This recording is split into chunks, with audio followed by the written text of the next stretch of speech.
Welcome to another edition of the Insider Mailbag. I'm Jared Johnson. I'm joined by the Mighty Joe Yeager. Mighty Joe, man, 2-0.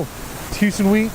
Tech's handled the business so far, 2-0. We're here outside the Jones. Of course, we're on the road this week. But overall, man, how are you doing? And what are you thinking about Tech being undefeated? Yeah, doing good. Happy with 2-0. I expected it. And I think probably we both did. But still, there's a lot of teams that aren't 2-0 that really wish they were. So far so good. Very, very tough challenge against Houston. That's going to tell us more probably than the first two games they played combined, really. So this is going to be a little bit of an acid test. And, I'm sure we're all a little bit anxious in a lot of different ways about this game. So, let's see what happens. Yeah, anxious, excited. You can kind of tell from the board, actually. People are like that. And we have a great round of questions for you all this week, so let's get right into it. Juicebox has some rapid-fire questions.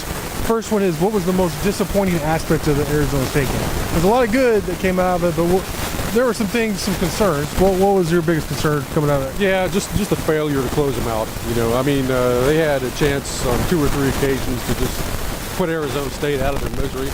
No question about it. I think they could have, if they'd got one more score, that could have been it. And they could have just absolutely rolled and coasted. You would have seen a lot of second stringers playing in this game. Didn't happen, and a lot of that is on the Cliff Kingsbury and the coaches as well. It's not just the players, but still, on the whole, that's what bothers me the most. Yeah, for me, it's going to be some of the mismanagement by Coach Kingsbury and his play calling. The 4th down is the most obvious one, but then there was a 3rd down later when they had to settle for a field goal, where they had just, the previous little set of downs or whatever, they had just picked up a 3rd and short with Nisby.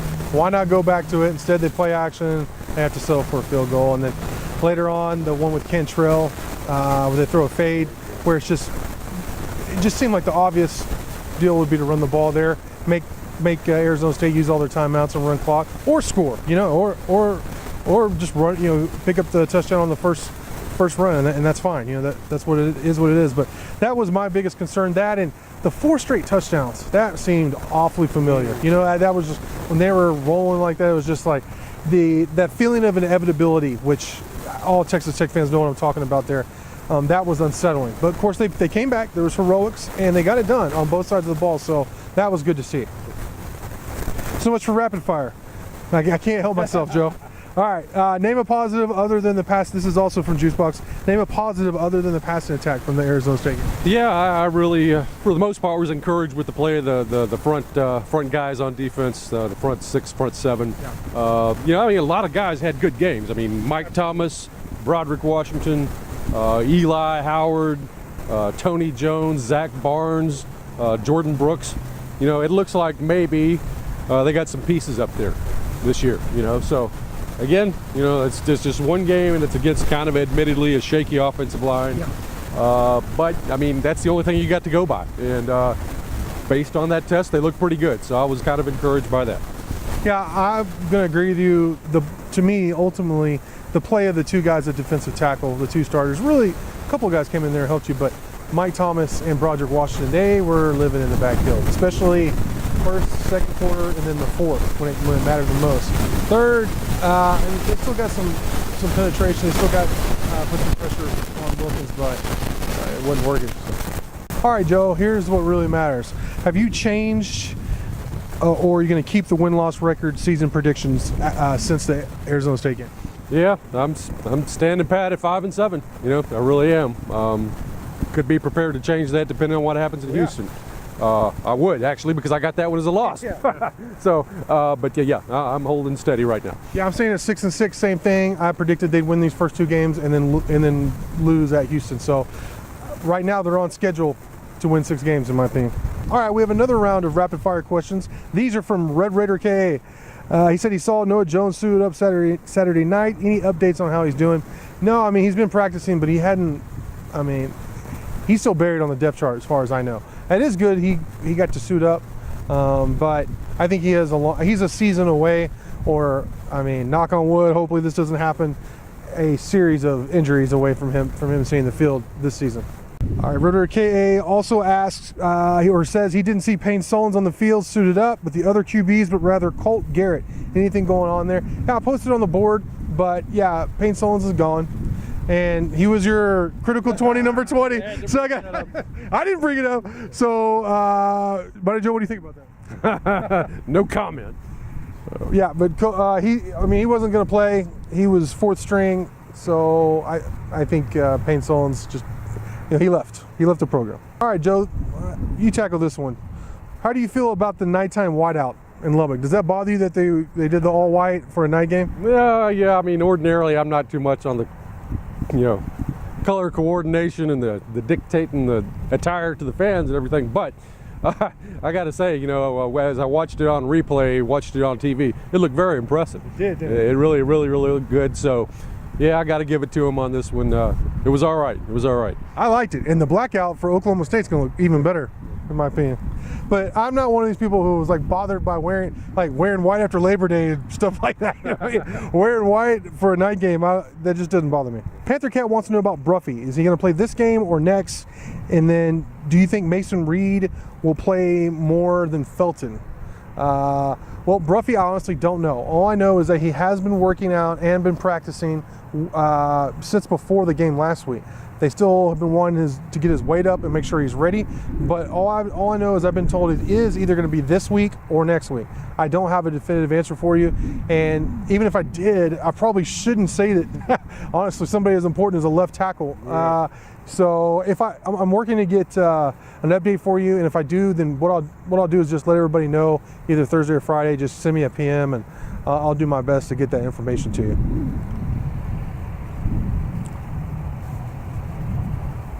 Oh yeah, what do you think about Mason Reed instead of Felton? Felton hasn't really, even when he's been out there, he's just kind of been out there. You know what I mean? Not that they've necessarily used him how you would expect them to use him, but well, what do you think? Well, he got some carries late against Eastern Washington. Looked okay, pretty good. But then didn't carry the ball against Arizona State, and strangely enough was kind of a blocker more than anything else, which is weird. A complete puzzler to me, a head scratcher, particularly when you got somebody like Mason Reed, and you're going to need that power dude out there probably against Houston and definitely some of the teams in the Big 12.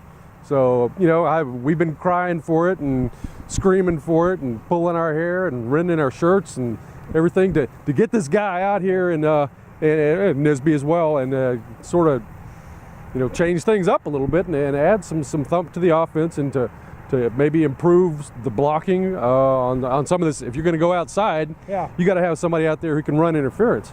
So Mason Reed would seem like a logical candidate for that. We'll just have to wait and see. They're just teasing us with these guys, with this personnel, and they'll use it for like a series, and then be like, all right, you've had enough. We're going, and it's hard to complain too much because it's not like they're struggling in the passing game. It is the air raid. We are talking about Texas Tech here, and they have the #1 passing attack in the country, but we still want to see some power football, don't we, Joe?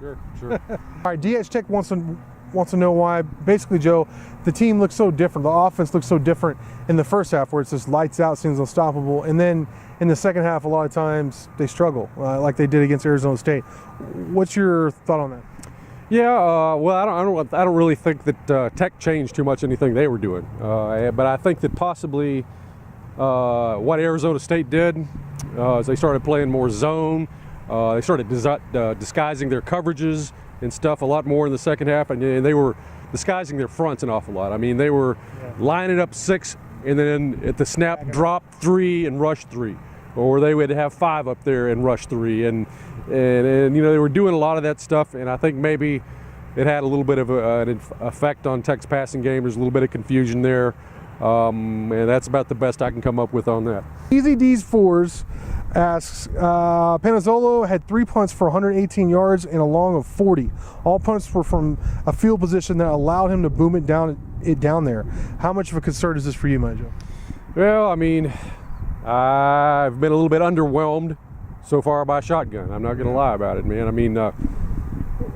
I wonder maybe if he maybe punts a little bit better from a stationary position rather than the run deal, because I think he did stationary punt at least a couple of times, or at least once against Eastern Washington, and got off a couple of booming kicks.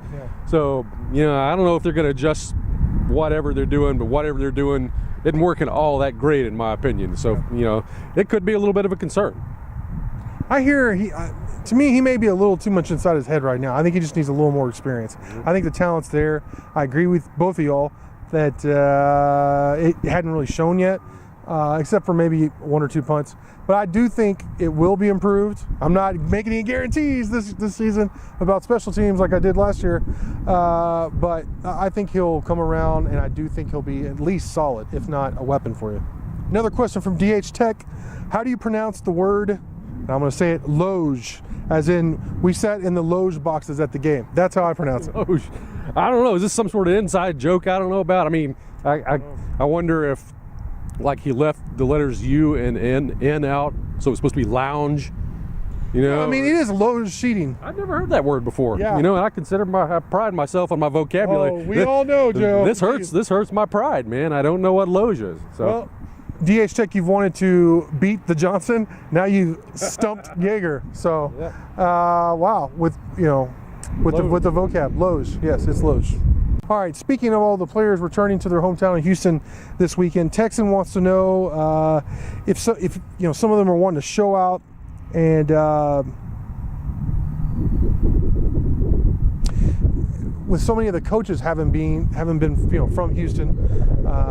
Well, let's see here. Gibbs, Kingsbury, himself, right? Morris was there, and then Spavital.